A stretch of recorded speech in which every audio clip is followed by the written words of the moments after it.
December 18, 1972. Andersen Air Force Base, Guam.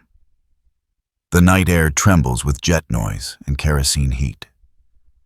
Floodlights bleach the tarmac white as a ground crews swarm the black hulks of B-52D Strato fortresses, each one a flying fortress in name and in flesh.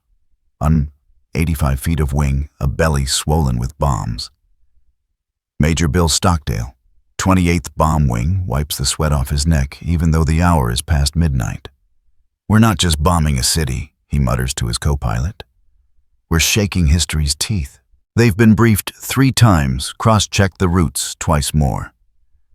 Target code Alpha 01, Hanoi. The forbidden heart of the war. For years, the B-52 had been a weapon of distance, operating from miles high, never seeing the faces beneath. Now it was going into the densest anti-aircraft web on Earth. Inside the ready room, the map glows red with routes and timing lines. Commanders of the Strategic Air Command SSAC move like ghosts among the crews, their voices low, clipped businesslike.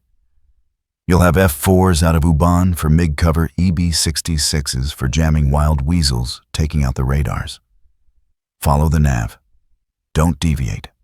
If the first wave gets through, they'll open it up for the second. At Andersen and Utapao, 129 bombers are prepped the largest massed heavy bomber strike since World War II. They taxi in thunderous formation wings, flexing under the weight of 108 Make-82 500-pounders each. Tower radios are choked with call signs olive 1 brown. 2, charcoal 3.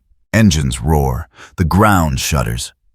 Takeoff is a ritual of patience, one every 15 seconds each. Lifting into the black Pacific sky, following a single blinking point on the horizon. When the last one clears, a mechanic on the line whispers, "That's half our fleet in the air." Hanoi, 22:30. Local time. The first radar returns ripple across the Vietnamese People's Air Defense Command screens. Soviet-made P-12. Spoon rest radars hum under the hands of young operators, barely 20. Multiple contacts west altitude high, one says. Colonel Pham Tuan, a MiG pilot turned defense controller. Exhale slowly. They're coming for the capital. Sirens wail through Hanoi. The city's heartbeat shifts underground. Civilians pour into Lenin Park shelters, clutching children photos and ration tins. Above ground, the launch crews of SA-2 guideline sites begin their deadly dance, fueling arming, aligning the missiles, standing like white pencils under searchlight beams. From 35,000 feet, the B-52 crews see the first tracer lines. SAM launch, 2 o'clock high. The words come in pairs, warning disbelief prayer. White trails spiral upward, graceful until they aren't. The radar warning receiver howls a siren in a coffin. Stockdale pulls the yoke 200 tons groaning into a jink. One missile misses, another doesn't. Somewhere in the formation, brown. 3 vanishes, a dull flash swallowed by cloud. Another B-52 staggers, trailing fire. The intercom goes dead except for breathing and the static of fear. But the rest keep going. Their radar navigators call out fixes, bombardiers hold steady. Bomb bay doors open. Hanoi glows below a constellation of anti-aircraft bursts and burning fuel depots. Bombs away. The sound arrives too late for those on the ground, an avalanche of steel. Rail yards, transformer stations, fuel depots, all the arteries of the city's war machine rupture at once. The shockwave rolls down streets lined with Soviet block apartments, bending doors, extinguishing candles, shaking every belief about how long this could last. In the cockpit of Olive 1, Stockdale's voice cracks through the radio. "Package complete. Heading home." He looks over his shoulder where 3 contrails should be. There are 2. Back in Hanoi, Colonel Pham Tuan listens to the distant concussions, feels the bunker roof shudder. "They will stop after this," someone says. He shakes his head. "No. The Americans don't come this deep just once." And they didn't, the first night of Linebacker 2. Called by some, the 11-day war had begun. December 19, 1972. 02 Zuzru hours over northern Laos. The returning B-52s limp home through the darkness. One has lost hydraulics, another flies on 3 engines. A tanker from Korat extends its boom into the night sky, an aluminum lifeline over black jungle. On Guam, the first crews land after 11 hours, airborne faces.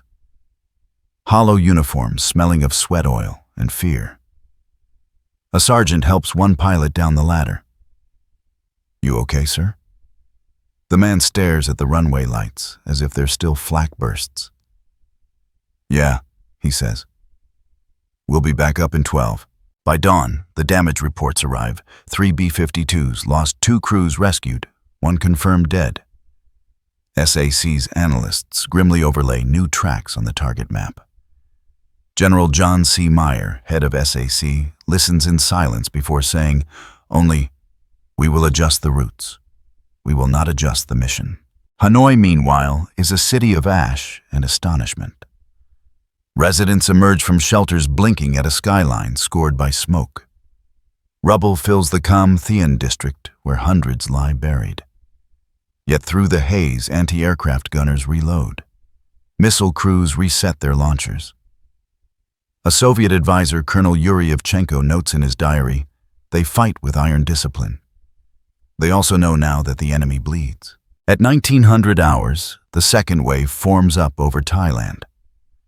The air crews have stopped asking why. They climb into the darkened giants, trusting the rhythm. Brief board taxi launch. Radios crackle, linebacker package 2 is airborne. Over Hanoi, the radars hum again.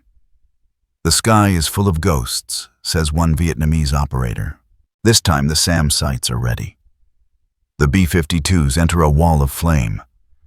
From the ground, it looks like the heavens are coughing fire, dozens of white arcs crossing each other.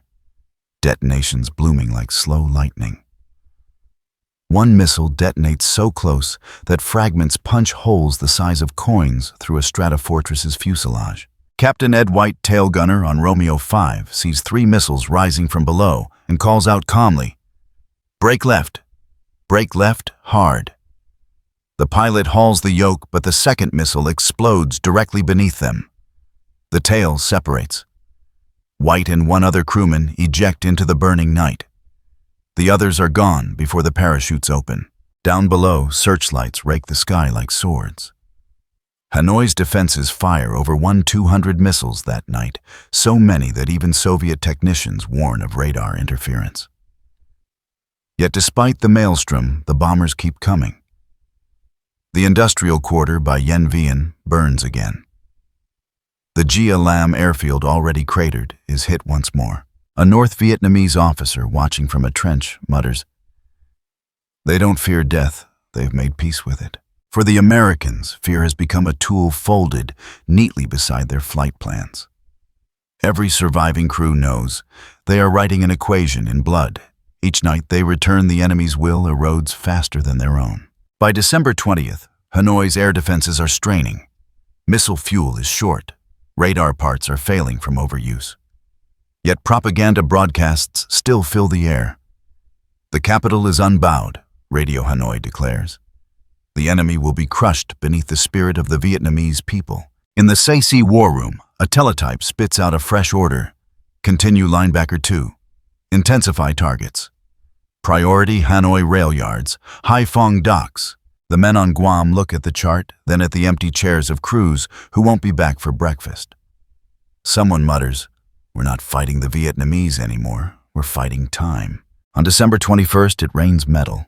December 21st, 1972. Hanoi and Haiphong. The air smells of ozone, cordite, and resignation. The 24-hour rhythm has become mechanical bombers up at dusk, home at dawn, funerals at noon. On the 6th day, the 307th Strategic Wing launches 93 aircraft in 3 staggered waves. From Utapao, the shorter-range B-52Gs follow a new ingress route skirting the edges of Laos and slipping into the Red River Delta under heavy ECM cover. Inside the Hanoi air defense bunkers, controllers are fighting ghosts. "They change altitude again," one officer barks.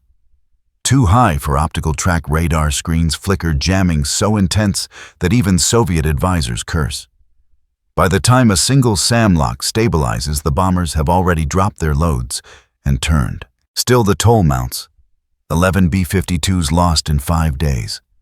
Dozens of airmen dead or captured. Each loss spreads across the radio net like a wound. In one ready room, a navigator's locker stays open, flight gloves folded on the shelf. Nobody closes it. Above Hanoi, the air becomes a storm of both courage and futility. Tail gunners fire blind into radar shadows.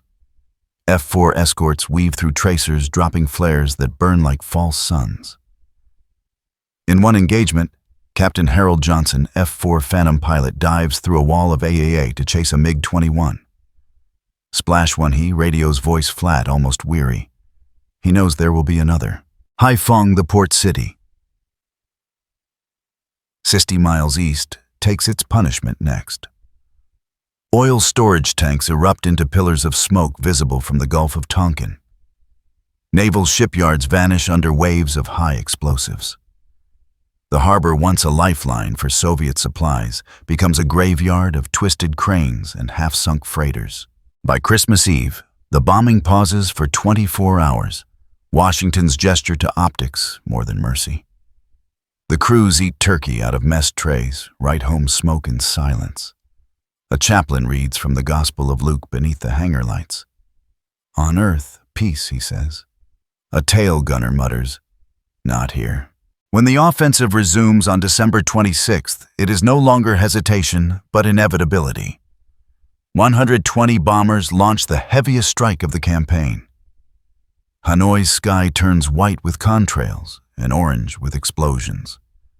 The city's power grid collapses. Railway hubs lie in ruins. Yet amid the noise, a strange symmetry forms. Each act of destruction is met by a flare of defiance. Civil defense crews pulling survivors from rubble, anti-aircraft gunners reloading bare-handed mothers, wrapping their children's ears in scarves to mute the thunder. That night, Hanoi's command bunker goes silent for 3 minutes after the final detonation. No orders, no transmissions. Just the breathing of men who realize the storm might finally be passing. In the cockpit of Olive One, Major Stockdale looks out at the inferno below. We're burning the map itself, he whispers. His co-pilot nods. Then maybe they'll stop drawing new ones. December 29th, 1972. The last night. Hanoi lies in darkness. Its power stations are gone. Its radars fractured, its missiles nearly spent.